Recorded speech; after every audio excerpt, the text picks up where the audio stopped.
At narito na naman ang may balita mula sa mundo ng politika. Kumalat sa social media ang mga malalakas na usap-usapan na umano'y may kinalaman sa kalagayan ng Pangulo ng Pilipinas na si Bongbong Marcos.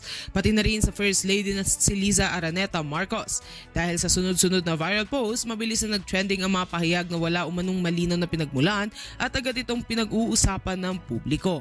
Ayon sa mga ulat at online monitoring groups, lumalabas ang iba't ibang bersyon ng balita na may nagsasabing may emergency umano sa palasyo at may iba namang nag-aangking isinugod sa ospital ang First Lady. Gayunpaman, wala pang anumang opisyal na pahayag mula sa Malacanang o sa mga kinaukulang ahensya na magpapatunay sa mga kumakalat na impormasyon. Dahil dito, maraming eksperto at observers ang nagpaalala sa publiko na maging maingat sa pagbabahagi ng hindi beripikadong balita, lalo na kung ito ay nagmumula sa social media lamang. Gate nila ang mga ganitong uri ng impormasyon ay madalas maging sanhi ng kalituhan at panik kung hindi agad masusuri ang pinagmulan. Sa ngayon, patuloy na hinihintay ng publiko ang anumang opisyal na updates mula sa palasyo upang tuluyang malinawan ang issue. Hanggang walang kumpirmasyon mula sa otoridad, nananatiling haka-haka lamang ang mga kumakalat na ulat online. Patuloy naming babantayan ang mga susunod na detalye hinggil sa controversy ang ito. At yan nga ang mga balitang ating pagkakatutukan, at kung bago ka pa lamang sa aking channel ay huwag kakalimutang mag-like, share and subscribe para updated ka sa mga bagong balita dito sa Tatak Pinas.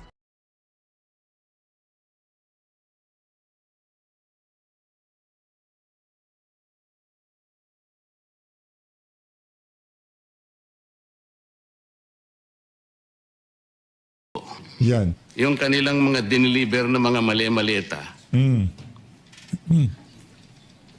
Kinumpute ko rin po eh. Despite the logistical nightmare scenario which was peddled to the public. Ganito po yun eh. Approximately, they were delivering 2 billion pesos per day. Based on... Sino yon? Si Ping Lacson? Logistical nightmare. Ang tanong lang naman natin dito, nasaan yung mga senador na maiingay sa napakaraming issue sa ating bansa ngayong mga panahon na to? Yung tipong lahat na lang naihahin na issue sa kanila, na mga nag-i-interview sa kanila, meron silang mga punto de vista. Nasaan itong si Ping Lacson Boytago? Nasaan itong si Tuta Soto? Di ba ang gagaling ng mga yan? Di ba lahat ng problema ng ating bansa, meron silang solusyon? Bakit wala kayo dito sa hearing ng Protect Committee? Bakit ang lagi naming nakikita dyan itong si Senator Loren Legarda, Senator Rodante Marcoleta, si Risa Ontiveros, nangangampanya talaga yan. Di ba? Si Win Gatchel yan, siya ang chairperson, kaya talagang dapat present yan. Pero nasa na yung mga maiingay sa impeachment, di ba? Ang dami ho nilang alam sabihin dyan. Bakit dito sa napaka-importanting issue na kinahaharap natin ngayong mga panahon na to, hinahanap ho natin itong si Ping Lacson Boytago? Mahusay yung mama na yan. Laging may solusyon yan. O si Amy Marcos, nasaan din? Si Vito Lapid, huwag yung hanapin. Nag-hukay sa ano yun, sa Pampanga. Kakwari. Hindi ko alam anong ginagawa niya. Huwag niyo hanapin. Nananahimik siya. Bakit ba? Pero bago yan, sa like at sa subscribe, masaya na po tayo dyan at sa mga gusto sumali sa ating community, join button, nandiyan lang po sa baba. Ayun na nga mga kababayan, tayo ay naggagalumihanan. Hindi kasi ganito yan eh. Di ba? Sa ibang mga issue, ang dadaldal nila. Pagka nagpa-interview sila, kahit anong hihain ng mga nag-i-interview sa kanila, talagang linalagta kami. Sinasagot nila eh. Bakit dito sa isa na to, si Rodante Marcoleta ang pinakamasigasig? Oo, hindi man. Isa sa pinakamasigasig. Hindi ko sinasabi siya lang nagtatrabaho ha. Pero kahit sa anong isyong humarap sa ating bansa, kung meron siyang sasabihin, talagang magsasalita siya. Hindi yung tipong magpapakita siya sa hearing. Ramdam natin ang presensya niya, yung eagerness niyang makatulong sa ating mga kababayan. Nandun eh. Si Ping Lacson nasaan? Si Tuta Soto nasaan? Baka nagpapahinga na doon sa kanilang mga mansyon. Ito, panoorin natin. Protect Committee, March 26. 2026 hearing. Ito mga kababayan. Ganda ng numero ngayon. March 26, 2026. Ayos. Ito, pakinggan natin mga kababayan. Thank you, Mr. Chair. Mr. Chair. Thank you. Yes, go ahead, Senator Marcoleta. Mr. Chair, before we are overwhelmed by statistics coming from the oil companies, I think we should put some perspectives on today's hearing. Yan. You will note, Mr. Chair, that during the last hearing, this representation provided certain data coming from the tanks of Rotterdam Refinery and the tanks of Petronas Malaysia, also docked in Singapore. May I be allowed to present this data, Mr. Chair, which I updated last night. So these are basic price data as of March 25, 2026. Yes, go ahead, Senator Marco. Can you please, can you see it, Mr. Chair? This slide, Mr. Chair, is or provides the data supplied to me by Netherlands Refinery, Rotterdam Tanks in Singapore. As of March 25, 2026, on the basis of 100,000 shipment, 100,000 metric tons, which means 118 million liters. And assuming that Philippine peso is 60 pesos per $1, 1 metric ton equals 1,180 liters. The FOB price, as you will see in this slide, Mr. Chair, is 570 US metric ton per metric ton. Okay? Metric ton. Yung shipping cost nito, Mr. Chair, ito 1,500. Okay. So, yung MOPS niya is $1.71 per liter. Kapag kinumpute natin ito, Mr. Chair, FOB $570.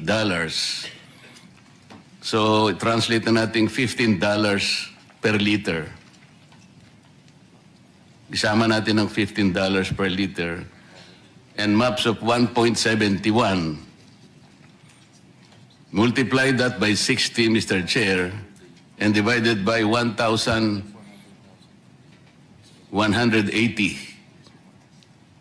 Conversion in liters. Makikita po nyo dyan, the FOB landed cost is 29 pesos 83 centavos. Kapag in-add po natin yung mga local add-ons, importation, distribution, and storage deposit to acquire TSA, broker fees, duties, port change charges, SGS survey, wharfage, incidental charges, 12% VAT, excise tax, BIR fuel marking, 2% CME per liter, and VAT differential totaling only 15 pesos and 51 cents. Ang total landed cost, Mr. Chair, is 45 pesos and 35 centavos. So yung SRP po, or passion price, for example, at 55 pesos per liter, meron pa pong tubo na 9.6 pesos. In the last hearing, you will recall, Mr. Chair, I was asking the DOE Secretary kung paano po nangyari 2 weeks ago before the war, the price of diesel is 55 pesos per liter. Bigla pong sumirit ng... Kasi ano naman ho yan mga kababayan eh. Simple lang naman ko kasi ang ano dyan, ang solusyon. Magkaroon tayo ng sincerong leader na talagang walang bahid business o politika. Mariresolve ho natin yung problema na yan ngayong mga panahon na to. Pero pagka ang ating leader ay kagaya nitong si Marcos Jr. maya't maya sumisingot, wag na ho tayong umasa. Lahat ho tayo dito. Kaya itong sila Senator Rodante Marcoleta talagang puspusan ng paghahanap ng solusyon. Kasi alam mo nila, ang ating presidente nakanganga sa Malacanang. Nagtatanungan silang mag-asawa, anong gagawin natin? Yan ang pinag-uusapan sa Malacanang. At ito, matindi dito mga kababayan. Naku, ito na nga ba sinasabi natin? Gusto kong manguna dyan sa pag-uusap na yan. Kung sakaling meron man, gusto kong manguna dyan sa pag-uusap na yan, itong si Jay Tariela. Gusto ko italaga nitong si Marcos Jr. na maging mamumuno dito sa usapin, dito sa ika nga kasi ano pa ba yung pinakamalapit na bansa malapit sa Pilipinas na pwede nating pagkuhanan ng mga produktong petrolyo, kasi ang China nakakadahan doon sa Strait of Hormuz. Marami ho silang supply ng mga produktong petrolyo. Ngayon pinag-iisipan ng Pilipinas saka yung oil exploration sa West Philippine Sea. Yan ang sinasabi natin. Di ba? Yung bansang Amerika na talagang naglalaway si Marcos Jr. Bakit di tayo man magpunta sa Amerika? Patulong tayo sa Amerika. Dami naman nilang EDCA dito. Nasaan na Amerika? Bakit ngayon biglang nagbago naratibo? Gusto ko si Jay Tariela. Si Jay Tariela ang manguna sa pag-uusap ng Pilipinas at China. As long as the Philippine side demonstrates sincerity, China door to dialogue and cooperation will remain open. Matagal na hong bukas yan. Matagal na hong bukas yung yung kumbaga pakikipag-balitaktakan. Kaso ang problema, magbubukas tayo ng usapin sa kung ano man ang issue natin dyan sa bansa na yan, tapos nakadikit tayo sa Amerika na alam naman natin kung ano ang hobby. Diba? Basta kung anong pasuking bansa ng Amerika, nawawasak. So far naman, ang nakikita ho nating pinapasok na bansa, yung nagkakaroon ng ugnayan tong China, kahit tignan ho natin yung mga nasa bansang Africa.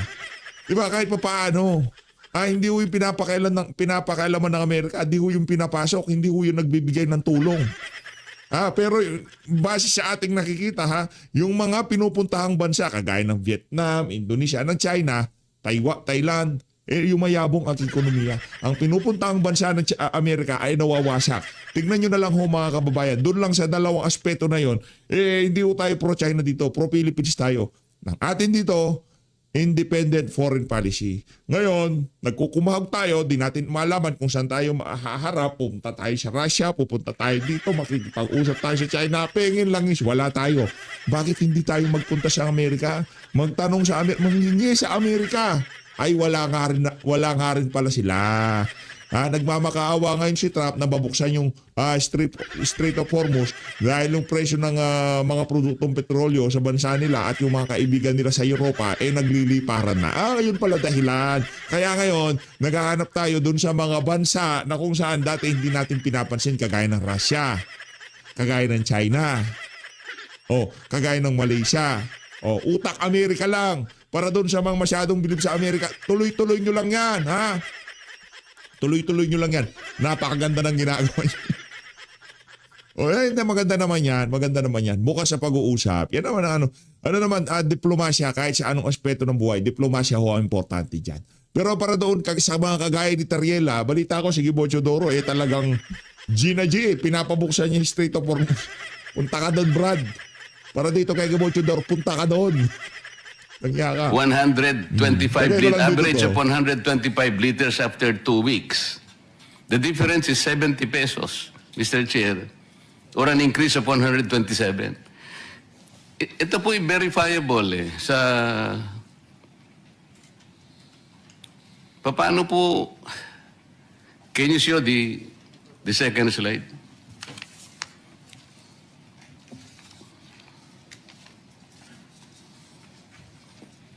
Yan ba yan? Mr. Chair, ito po yung second slide. Yung nauna kanina, FOB price, kaya 570 per metric ton, US dollars. Ito po CIF, $640 per metric ton. So palagay mo, lagyan din natin ng shipping cost of $15 per metric ton. At saka yung MAPS, 1.71. The same computation, FOB landed price 33 pesos and 39 centavos. So isama po natin yung binanggit ko pong mga add-on, local add-ons, 51.51, 48 pesos and 91 cents. So with the SRP or passion price of 55 per liter, may 6 pesos pa pong tubo So paano po nangyari? Kaya hindi ko po maintindihan. Patulong na po kami sa DOE nung isang hearing Hindi naman po nila maipaliwanag. And they were asking for my data. Ayan na po yung mga data. Will you show the last? Mr. Chair, ito po yung last slide. CIA po ito. Dito po Petronas. Share nyo ho tong video na to ha, kasi mahalaga ho ito eh. Ito ang kinahaharap natin ngayon, siguro hindi nyo paramdam. Kalibil ho ito noong pandemic na nagla-lockdown. Yun ho ang level na kinahaharap natin ngayong mga panahon na to. Kaso ang kaibahan lang, hindi lang tayo makalabas nun, pero yung supply ng produktong petrolyo abundant. Galing sa bibig ni Marcos. Huwag mag-alala, yung supply natin pagkain abundant. Lang yan abundant. Abundant. Yung problema, yung issue na yan sa China. Yung oil exploration tayo. Para tayong mga... Hindi ngayon pinag-uusapan yan. Hindi ngayon parang kung kailan ka Jumijebs, doon ka naghahanap ng panghugas. Hindi ganun yun. Meron nung kasabihan sa amin ganun. Huwag kang kung kailan ka nag-jebs, doon ka naghahanap ng panghugas. Doon ka naghahanap ng tissue. Hindi ho ganun yun. Kasi ganyan ginagawa natin. Nagka-problema na. Doon tayo oil exploration dyan sa West Philippine Sea. O South China Sea. O kung ano man tawag nila dyan. O dyan sa karagatan na malapit sa diba? Doon natin hinahanap. Doon tayo naghahanap. Doon nandiyan na problema. Yan ang sinasabi ni Senator Robert Padilla. Nakita niyo ho yung mga post niya.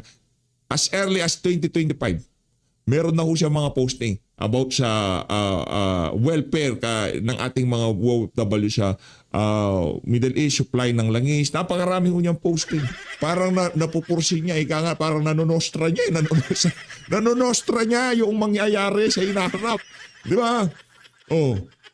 Ngayon, nandito na tayo sa kalagitnaan ng point of no return. Ewan ko ba dito kay Trump? Hindi pa pwede. Mamuhay na lang tayo na...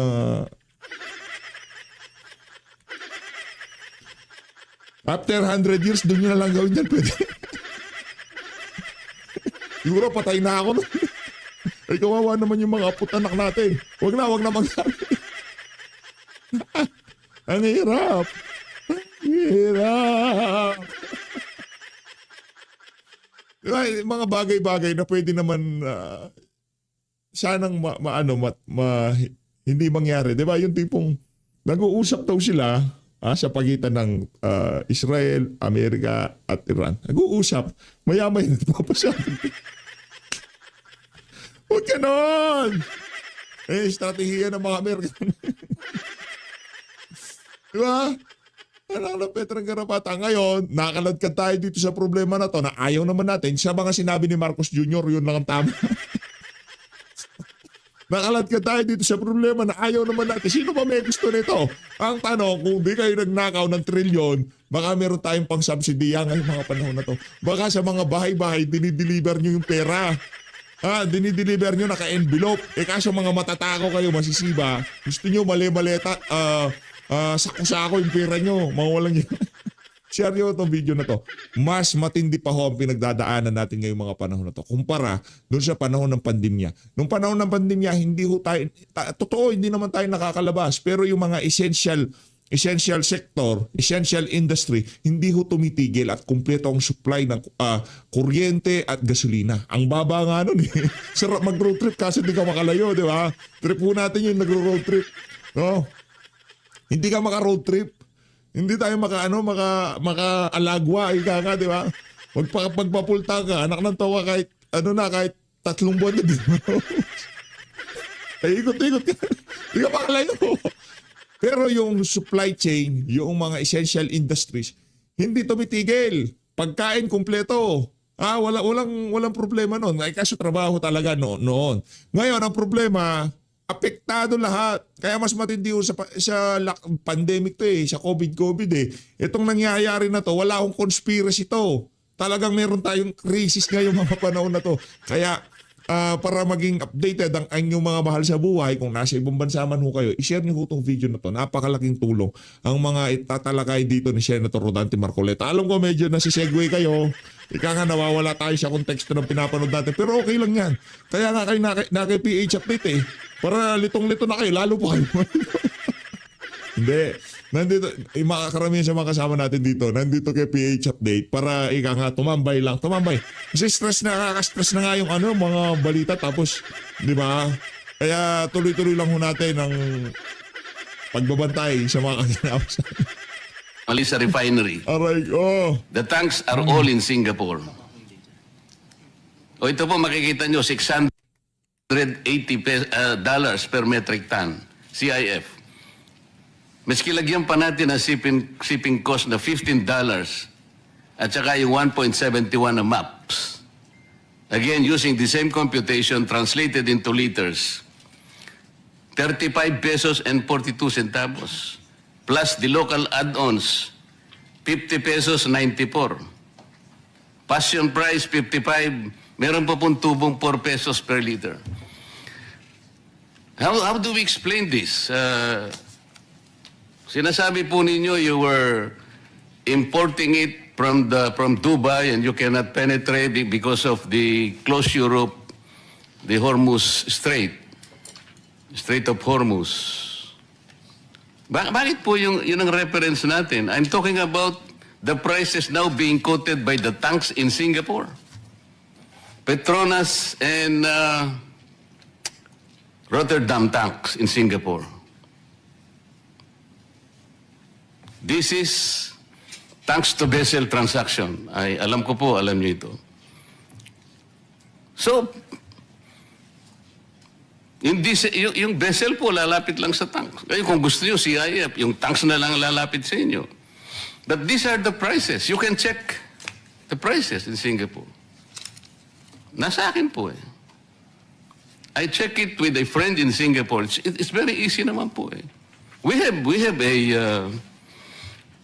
an embassy in Singapore, I suppose, na maaaring makapagtanong din siya to check this data. Bakit po, the President said 2 weeks ago, we have about 50 to 60 na inventory. Okay. After 2 weeks, bakit po sumirit ng ganun? Inventory pa nyo, meron pa po tayo. During the last hearing, we have 45 days for diesel and 54 days for gasoline as admitted by DOE. So what are we talking about? Prices of Dubai or Argus benchmark analysis or even the MOPS? Why are we using indicators when there are basic prices even quoted by the tanks in Singapore? Bakit po yung reference natin is the MOPS or the Argus benchmark? Why so?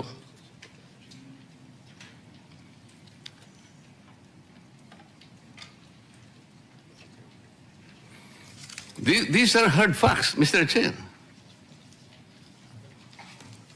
I'm showing it to you now. Saan po ninyo kinukuha yung langis ba? Nako. Dubai? May I answer, Mr. Chair? Yes, I am not familiar with the data that is being presented. But Ako, very clearly, parang maangas tong isa na to ah. Siguro bilyonaryo to. he also Ganyan yung mga maangas eh. Hindi na nila din ina-address yung mga nagsasalita dyan. Kasi alam nila, sila yung mga lobbies dyan. Dubai price now is 140. You can ask DOE. How can a product be cheaper than $140 per barrel? Sir, because it is being referenced to the Argus benchmark, the Argus data.